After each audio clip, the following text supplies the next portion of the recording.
বগুড়ায় হয়ে গেল দিনব্যাপী পিঠা উৎসব। সরকারি আজিজুল হক কলেজের নতুন ভবনে এই আয়োজন করেন কলেজ শিক্ষার্থীরা।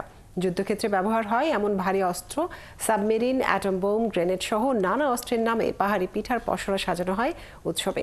প্রায় 200 রকমের পিঠা নিয়ে বসে 30টি স্টল। SM আবু সাইদের তথ্য ছবিতে প্রতিবেদন। বাহারি পিঠার পসরা সাজিয়ে বসেছে এক একটি স্টল, আর সেই পিঠা খেতে ভিড় জমিয়েছেন পিঠা প্রেমীরা। বগুড়া সরকারি আজিজুল হক কলেজে দিনব্যাপী এই পিঠা উৎসব পরিণত হয় শিক্ষক শিক্ষার্থীদের মিলন মেলায়।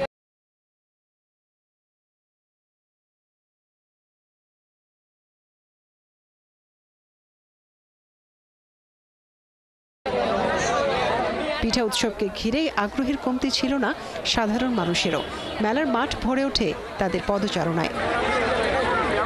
এবারের উৎসবে পিঠার নামই ছিল ভিন্নতা। বাহারি সব পিঠার নাম দেয়া হয় submarine, atom bomb, grenade, cocktail, Russian pudding, Khairun সুন্দরী নামে। ছিল আলোচিত হাউন আঙ্কেল ঝাল পিঠাও। আমরা একটু ইউনিক করার জন্য বিভিন্ন নাম দিছি, যাতে যেমন rifle, cocktail, grenade, atom bomb এগুলো আর কি। আমরা এখানকার সব স্টলেরই পিঠা একটু একটু করে টেস্ট করছি। সব স্টলেরই ভালোভাবে সেল হচ্ছে, সব স্টলে ভালো পিঠা সেল হচ্ছে। সবগুলো স্টলই ঘুরে দেখছি।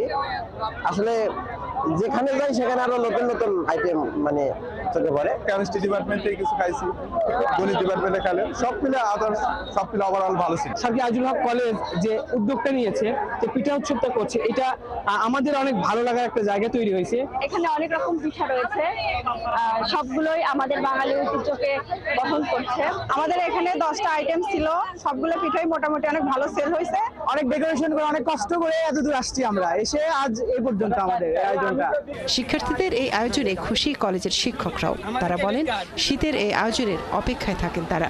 এই পিঠা মেলার মাধ্যমে বাংলাদেশের মানুষ তাদের ঐতিহ্যকে ধরে রাখার সুযোগ পেয়েছে, এবং এই পিঠা উৎসবের মাধ্যমে অসংখ্য মানুষ, বিভিন্ন বয়সী মানুষ আজকে এখানে মিলন মেলায় এসে উপস্থিত হয়েছে। পিঠা উৎসবকে ঘিরে নতুন পুরনো শিক্ষার্থীদের আগমনে মুখর হয়ে ওঠে পুরো কলেজ ক্যাম্পাস। মনিরা কাজুরি, ৭১।